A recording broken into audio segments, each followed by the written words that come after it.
Today I want to show you one of my favorite ways to light up the front shoulder, which is the anterior deltoid.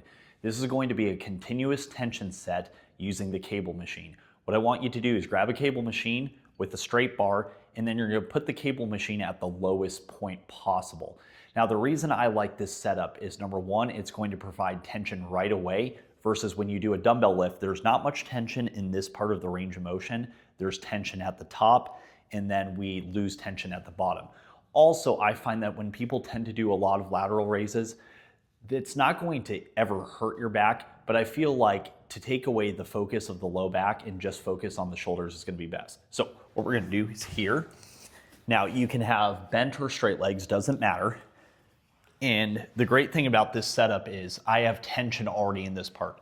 So I've got tension here, and then if I pull the bar overhead, I'm going to lose tension right about there. So you do not have to touch the ground, so there's not much tension happening here. So I don't need to go in this range of motion, nor do I want to.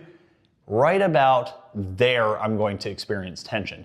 So what I'm going to do is I'm going to start at the top, and I'm going to do what looks like quarter reps. And then as I fatigue and fail, I'm going to head to the middle, and I'm going to do reps there. And then I'm going to get to the bottom and do almost what looks like lengthened partials. So I'm here. Now, I want to flatten my ribs, and then I pull to the top nice and quick. Find where I don't feel any tension, and then I'm going to drop down. And then once I feel tension, that's my end point, and then I'm going to start my reps. And the goal is to work and keep constant tension. So I'm not relaxing, I'm not taking a break, and I'm not trying to speed up or slow down. So I want you to picture that if there was a cop with a radar gun, I'd be going 5 miles per hour, and it's tempting to speed up and slow down. I'm going to skip ahead. So once I start to fail, I'm going to be now here. You want to keep the range of motion small for the lifts. Then as I start to fatigue, I'm going to be down here. I'm going to keep going. And then as I start to really fatigue, I'll be down here. And as I start to really fatigue, I'll be down here. And you're going to keep going, keep going, keep going, and boom.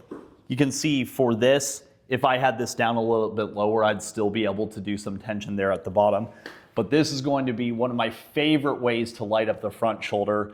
I like this setup so much more than standing up. I can really just focus on the shoulder, and that's going to be our continuous tension set for our front raises.